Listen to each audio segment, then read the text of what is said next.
I love fitness, but I also love pizza. Most people think pizza is automatically a cheat meal. But is my homemade grandma pizza really that bad? This slice looks like a cheat meal, but is it? Grandma pizza has crispy edges, crispy, a light and airy middle, and is packed with flavor. But today I'm breaking down the full nutrition in this slice. Calories, protein, carbs, fats, fiber, and more. So I know exactly what I'm eating.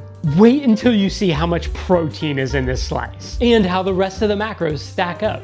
Let's quickly recap all the ingredients that make up this pizza in case you haven't seen my other video. This is a 150 gram dough ball made from all-purpose flour, water, instant yeast, salt, and a tablespoon of olive oil. We're using 80 grams of low moisture brick mozzarella cheese, 7 tablespoons of sauce, and 12 pepperonis on top. 1, 2, 3, 4, 10, 11, 12.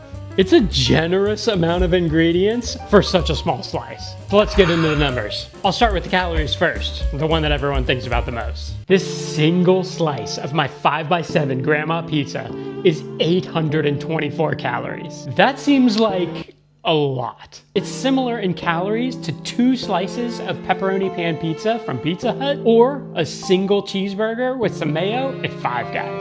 Pizza isn't pizza without fat. This slice has about 40 grams of fat.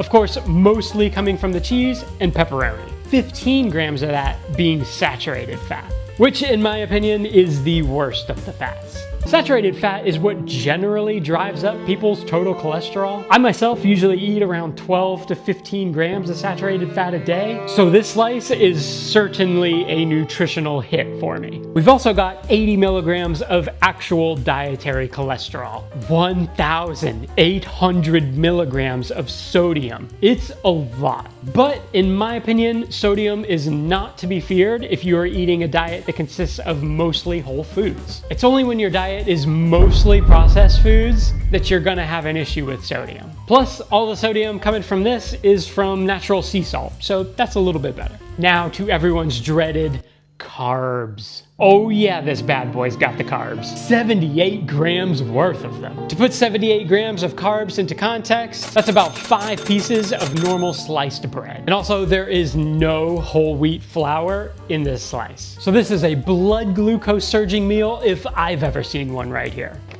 But we eat in moderation, right? So once a week isn't the worst thing in the world. Dietary fiber?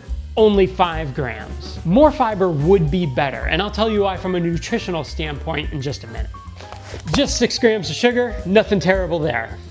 This is like 6 grams of sugar, right? But here's the surprise. One slice has 40 grams of protein, which mostly comes from the cheese and pepperoni, of course. Now, I am in no way saying that this slice of pizza is as high a quality of protein as eating some lean beef or chicken, or even a protein drink. Sup, Jocko. But at least we are getting protein in with this meal. So our totals look like this: 824 total calories, 40 grams of fat with 15 of them being saturated, 80 milligrams of cholesterol, and 1,800 milligrams of sodium, 78 grams of carbs packed in this bad boy, 5 grams of fiber, 6 grams of sugar, and 40 grams of protein. But what if you wanted to reduce the calories some? Make this quote-unquote healthier. You could just make a smaller slice. Easy. Less dough would equal less carbs, which in turn means less toppings. So fewer calories by making this slice physically smaller. Less dough would also mean less of a blood sugar spike too. But another way to limit the blood sugar spike, but keep the same slice size, would be to add whole wheat flour into our mix. Whole wheat flour would add some micronutrients, but more importantly, it would add some fiber to this slice. And fiber is what helps slow down the blood glucose spikes. However, wheat flour would change the texture, and I'm thinking you may have to adjust the water recipe as well. So there are trade-offs. I think I would start by mixing in about 25% of my whole wheat flour in with the rest all-purpose flour. Now, the obvious place to go to reduce some calories and fat would be to lessen the cheese and lessen the amount of pepperonis or even remove them. Remove the pepperonis entirely and you're saving yourself almost 6 grams of saturated fat right there. Take off some of the cheese as well and you could be saving 8 to 10 grams of saturated fat. That's a huge reduction when this slice as is 15 grams of saturated fat. As I mentioned, fiber in this meal would help to slow down the blood glucose spike. Unfortunately, we've only got 5 grams of fiber in this slice. But here's a cool trick. Add a mixed green salad, like some spring mix, with some white wine vinegar, and you'll boost the fiber of this meal with no real calorie addition. The vinegar helps you to minimize your blood glucose spike. That paired with fiber can limit the blood sugar spike even further. This slice may not have a bunch of sugar in it, but all the fast-acting carbohydrates do turn to glucose, sugar, in the bloodstream really fast. And that spikes your blood sugar kinda just the same as if you're just drinking a straight up Coca-Cola with all the sugar. For me, pizza is not an everyday food. On the weekends, my family and I are even more active than during the week, so adding in this calorie-dense pizza just isn't a problem for me.